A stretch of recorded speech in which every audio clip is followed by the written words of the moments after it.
ಆ ಕ್ಷೇತ್ರ ಹಾಗೆ ಯಾರು ಟಿಕೆಟ್ ಅನ್ನ ಕಳೆದುಕೊಂಡವರು ಅದನ್ನು ಕೂಡ ನಾವು ಗಮನಿಸ್ತಾ ಹೋಗೋಣ. ಸಾಧ್ವಿ ಪ್ರಜ್ಞಾ ಠಾಕೂರ್ ಭೋಪಾಲ್ ಸದ್ಯಕ್ಕೆ ಅಲ್ಲಿ ಟಿಕೆಟ್ ಕೊಟ್ಟಿರೋದು ಅಲೋಕ್ ಶರ್ಮಾ ಅಂತ ಹೇಳಿ.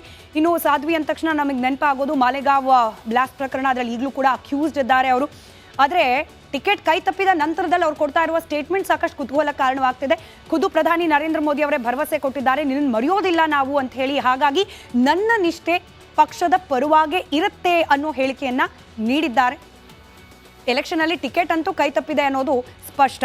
ಇನ್ನು ಮುಂದಿನ ಕ್ಷೇತ್ರ ಹಾಗೆ ಟಿಕೆಟ್ ಅನ್ನ ಕೈ ತಪ್ಪಿಸ್ಕೊಂಡಿರೋರು ಪರ್ವೇಸ್ ವರ್ಮಾ, ಪಶ್ಚಿಮ ದೆಹಲಿ. ಇಲ್ಲಿಂದ ಕಮಲ್ಜೀತ್ ಅವರಿಗೆ ಟಿಕೆಟ್ ಅನ್ನ ನೀಡಲಾಗಿದೆ. ಹಾಲಿ ಸಂಸದರಿದ್ರು. ಅದಾದ ನಂತರದಲ್ಲಿ ನವದೆಹಲಿ, ನಾನಾಗಲೇ ಮಾತನಾಡ್ತಾ ಇದ್ದೆ, ಮೀನಾಕ್ಷಿ ಲೇಖಿ ಹಾಲಿ ಸಂಸದೆ ಹಾಗೆ ಸಚಿವೆ ಕೂಡ. ಇಲ್ಲಿ ಮೀನಾಕ್ಷಿ ಲೇಖಿ ಅವರ ಬದಲಾಗಿ ನಾನಾಗಲೇ ಹೇಳ್ತಾ ಇದ್ದ ಹಾಗೆ ಬನ್ಸೂರಿ ಸ್ವರಾಜ್ ಅವರಿಗೆ ಟಿಕೆಟ್ ಅನ್ನ ನೀಡಲಾಗಿದೆ. ಸುಷ್ಮಾ ಸ್ವರಾಜ್ ಅವರ ಮಗಳು ಈಕೆ. ಮೀನಾಕ್ಷಿ ಲೇಖಿ ಕಂಟೆಸ್ಟ್ ಮಾಡ್ತಾ ಇದ್ದ ಕ್ಷೇತ್ರದಿಂದ ಇದೀಗ ಸುಷ್ಮಾ ಸ್ವರಾಜ್ ಅವರ ಮಗಳನ್ನ ಕಣಕ್ಕಿಳಿಸಿದೆ ಬಿಜೆಪಿ. ಇನ್ನು ಚಾಂದನಿ ಚೌಕ್ ಡಾಕ್ಟರ್ ಹರ್ಷವರ್ಧನ್ ಅವರು ಪ್ರತಿನಿಧಿಸ್ತಾ ಇದ್ದಂತಹ ಕ್ಷೇತ್ರ, ಆದರೆ ಈ ಬಾರಿ ಅವರಿಗೆ ಟಿಕೆಟ್ ಅನ್ನ ನೀಡಿಲ್ಲ.